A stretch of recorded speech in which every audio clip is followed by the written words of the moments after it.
Hi, all. Welcome to Overruled. I'm Kinsey Schofield here with Jonathan Goldberg, KC, one of the UK's most highly regarded criminal defense lawyers. He's handled numerous high profile clients over the years. His extensive legal expertise and firsthand experience is going to give us unique insight into today's topic.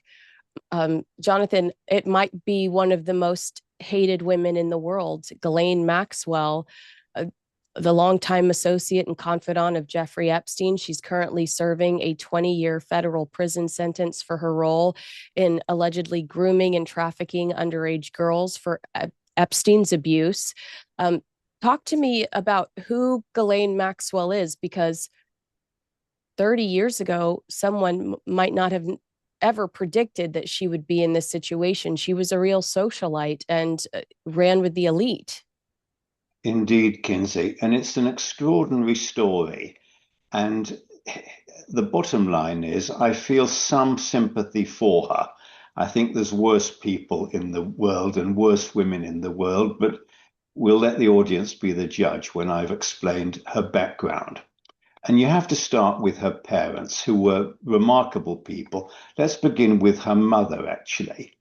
Her mother was a staunch Protestant Christian all her life, although she married a Jew, Robert Maxwell. And her mother was a heroine of the French resistance during the Second World War. She met Maxwell, who was a British Army soldier at that time, and we'll come to his background in a moment. And they met in Paris on Liberation Day at the end of the Second World War and fell in love.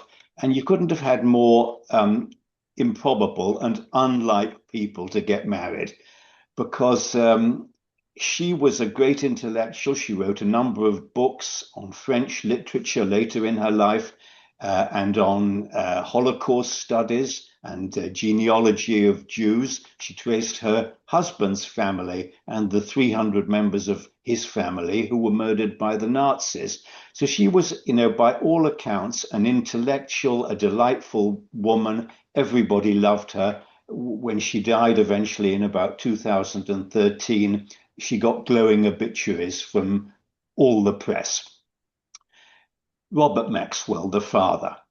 So he was born dirt poor. His real name was Jan Ludwig Hoch, and he was a Jewish boy, a member of a large family, brought up without a pair of shoes until he was 4 years old, desperately poor people, living in a tiny one-room house with a dirt floor in the mountains of Czechoslovakia, in the sort of what's called a shtetl, a tiny village that you will see in a film like Fiddler on the Roof. And he was a Yiddish speaker because he was born to strictly Orthodox Jewish parents. And then came the Nazis in about 1939. And he fled as a 16-year-old boy. All his 300 other family members, brothers, sisters, parents, all perished in Auschwitz. And he literally walked to France. Incredible story. Walked across Europe, didn't speak a word of English, joined the Free Czech Army, which soon became merged with the British Army. And he had to lie about his age to get into the army at all. He became a member of a regiment called the Pioneer Corps, which is, to put it mildly, not the elite regiment of the British Army in the Second World War. They used to bury bodies. That was the main job of the Pioneer Corps. And yet he managed to see fighting action, a great deal of it. So they put him in another regiment, a much better regiment, the North Staffordshire Infantry. And there he became an officer eventually, first a sergeant and then an officer. And if I tell you that he killed many, many German soldiers single-handedly, so much so that he won the highest military award called the Military Cross that was bestowed upon him by no less than the Chief of Staff of Viscount Bernard Montgomery, the famous Montgomery of Alamein. So he finds himself, once the Second World War ends, in Britain. Because of his distinguished military service, they gave him honorary British citizenship. And now he is by now speaking English, but very badly. He later took English lessons to improve his accent and his vocabulary. And as I say, he's met and married this French resistance heroine, his wife Elizabeth, known as Betty. And in order to try and replicate the missing family from the Holocaust, he and Betty had 9 children, of whom 2 died tragically. Now, everybody speaks of Maxwell as a monster. He was a tyrant. He was hard. He was tough. He was impossible to do business with. He was incredibly tough as a father, and his children couldn't have a toy unless they earned it. And he wore the pants in that family. The wife didn't get much of a say so, although she remained totally loyal to him, it has to be said, until his dying day. He had numerous affairs. He became an incredibly successful businessman in the way that I suppose you only can do by steamrolling your opposition. And of course, those are the tactics he will have had to learn in order to survive as a 16-year-old refugee from the Nazis. So he went into publishing, and he had the brilliant idea that he would publish those German scientists who nobody else wanted to touch in the days immediately following the Second World War. So he started a little publishing house. He employed these very brilliant German scientists, and it took off. And he became a very wealthy man. So he tried to join the elite, the British establishment, who, of course, are notoriously unwelcoming towards aliens or strangers. And although he was probably thought of as that Jew, that uppity Jew, Maxwell, the whole of his life, and although even Harold Wilson, the British Prime Minister, used to call him the bouncing check all of his life, but he became incredibly successful as a publisher and then as a newspaper owner. I don't know if you know that he eventually owned, amongst many, many other titles, he eventually owned the Daily News in New York. And he became so successful and so rich that people had to accept him into high society. He lived in a wonderful castle just outside Oxford called Headington Hall. And that's the background in which Ghislaine, who was the youngest child and Daddy's absolute favorite, was born. So she was born with a silver spoon in her mouth, but to these very unusual, conflicted parents, one might say. And she had all of her life a father complex, not surprisingly, perhaps. And I think that feeds into her eventual relationship with Jeffrey Epstein. So until she's in her early 20s, she's living in the lap of luxury. She was a clever girl, very good looking girl in those days. Yeah. She got into Balliol College in Oxford, which is arguably the best and most intellectual college in Oxford.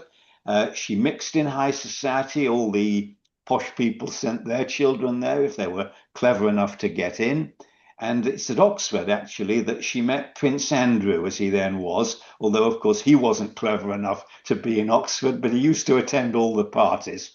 She was And she apparently met very him. ugly to Princess Diana too around this time. Yes, Yeah, yes, very nasty to Diana, who was already an incredibly insecure character. yes, yes. He was nasty. He is a nasty piece of work, Andrew. There's just no question of that. No, There's so Ghislaine was ugly to Diana.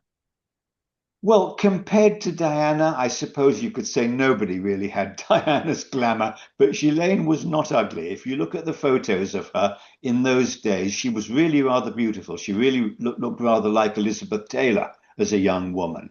And she certainly, had numerous friends, good friends.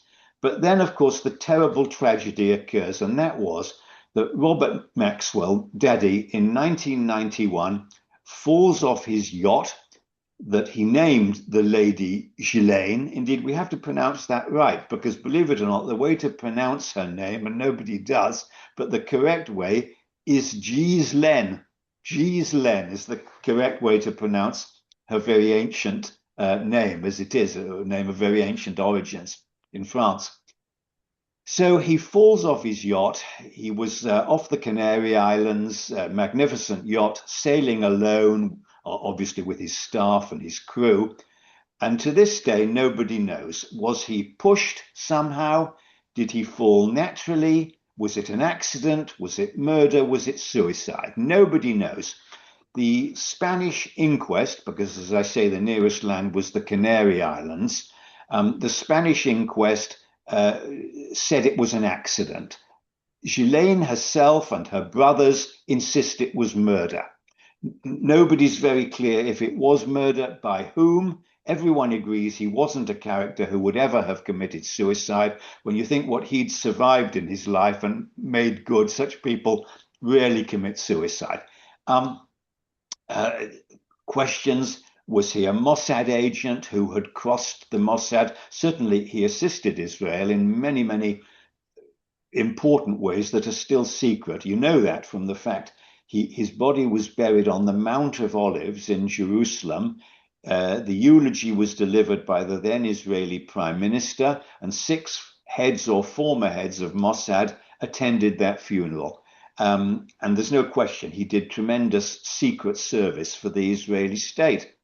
But he was also doing all sorts of things with Russian businessmen. Need I say more? So as I say, if you ask me on what evidence I've read, seems to me much more likely that it was the Russians than the Israelis, because the Israelis had nothing but goodness from him and had every reason to memorialize him and be very grateful to him. So she's now penniless because it emerges really a matter of a few weeks later that Robert Maxwell had propped up his ailing company. He'd propped up the share price by stealing the pension fund worth about £1 billion at the time. He stole the pension fund of the biggest selling newspaper in Britain, the Daily Mirror. And that's how he was propping up an ailing company. Eventually, his 2 sons, Ian and Kevin, were put on trial for assisting him in that, but they were long, sensational trial, but they were eventually acquitted by the jury. It took until 1996 until they were eventually acquitted. So Ghislaine, she's now penniless, except, indeed her mother was penniless as well, but penniless except for an income of only about $120,000 a year from some obscure Liechtenstein trust that had survived. And what does she do? She buys herself a one-way ticket to New York in her early 20s.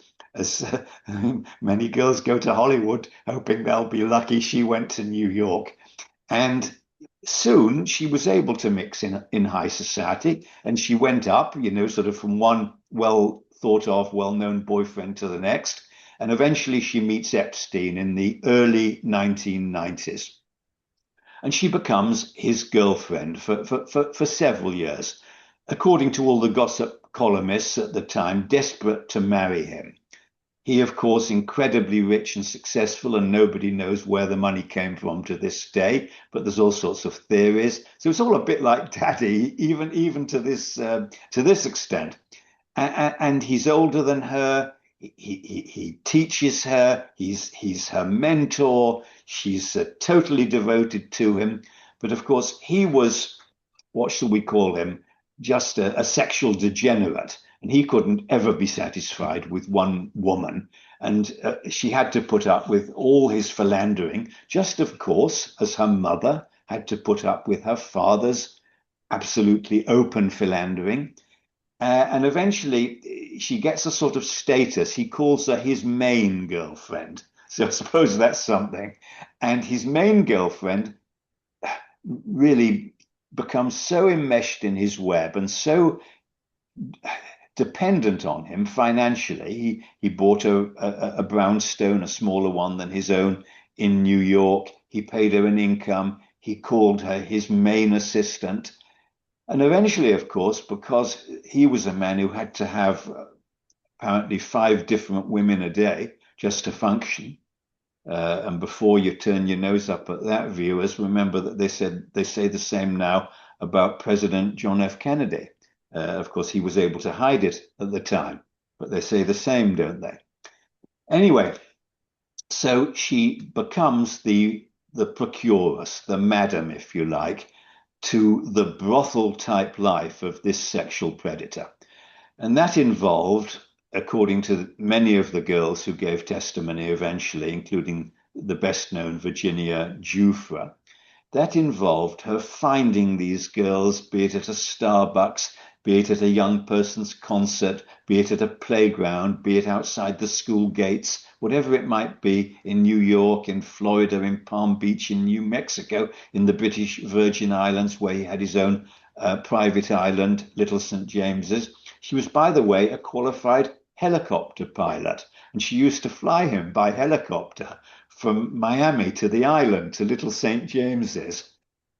And she used to be the chatelaine, to use a French expression, which means the lady of the house. And she would supervise the staff, and she would be good to the guests and arrange the dinner parties. And of course, as we know, he had such an incredible guest list of the rich and the famous from all over the world. Let's just name a few: Bill Clinton, Howard Lutnick, the present Commerce Secretary, Bill Gates, Steve Bannon, Jez Stacey, the then head of JP Morgan Chase Bank, Norwegian Prime Minister Jagland, Crown Princess Meta, and so many others. The list is almost endless. Larry Summers, Stephen Hawking, the paralyzed physicist genius, wasn't too paralyzed to be photographed there with two gorgeous assistants in bikinis on either side of his deck chair. So we know all this, of course, and she was the madam supervising it. And according to the girls, she literally taught them how Jeffrey liked his how he liked his sex. Let's not go into too much details. She would teach them exactly what they had to do to please the Lord and Master. So that's her background. And then eventually he is found dead in prison in 1919. And again, the most extraordinary sort of coincidence, isn't it? Just as father is found dead off the yacht and nobody knows, was he murdered or was it suicide? Exactly the same with Jeffrey Epstein, her life's partner, if you like. Nobody knows, was he murdered or was it suicide? But interestingly enough, she and her brothers, who've all spoken to the press about this, they're convinced he was murdered. They're convinced he was murdered, just as they're convinced, by the way, that the father, Robert, was murdered. Mm-hmm. So you've got this incredible parallel all along the line with the Robert Maxwell compared to Jeffrey Epstein. If he had not died, that's to say Epstein, what would have happened? Well, I think the answer is he would have stood trial. I think it's likely he would have stood trial on his own, right, and that she would have been a witness against him, unless she was too loyal to turn state's evidence, in which case she'd have been in the dock alongside him, but as a minor participant. And if that had happened, I think there's no way she'd have got 20 years. There's no way she'd still be in prison today. The judge would have said, well, you know, I'm satisfied you were under the evil influence of this monster. He'd have got 50 years, but she'd have probably got 3, 4, 5, is my guess. So she's been so unlucky all along the line. To put it mildly, she hasn't chosen her men well, whether her father or her life's partner. But there's a lot of, shall we put it this way, mitigating circumstances. So before you say she was this terribly wicked monster, I think you need to take into account the background. I also think you need to take into account that in my professional view, she was very badly defended because her defending counsel did not put her on the stand.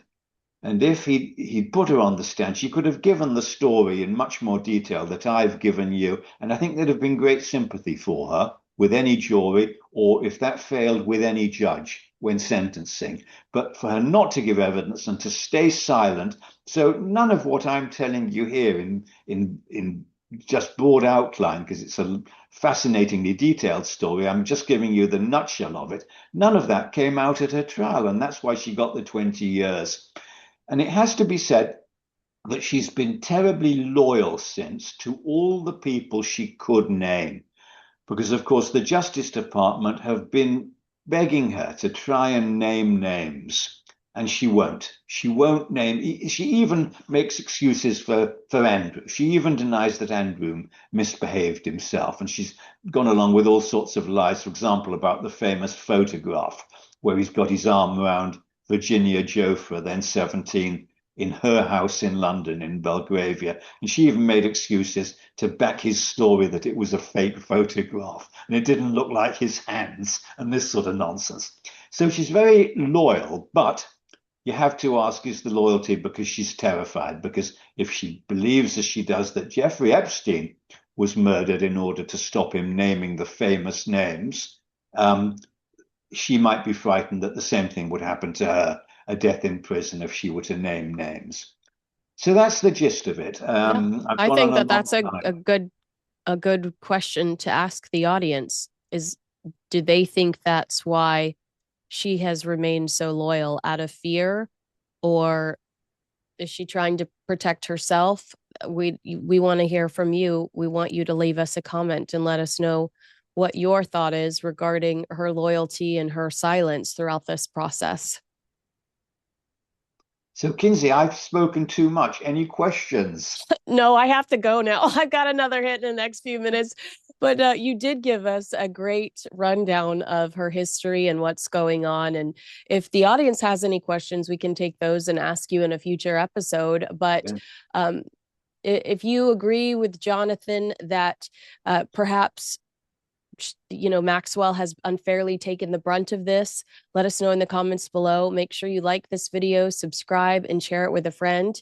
And Jonathan Goldberg, KC, what a pleasure it was to spend some time with you and how knowledgeable you are. I'm grateful for you sharing that information with us. Always my pleasure, Kinsey. All right, we'll see you guys very, very soon. Thanks so much for watching.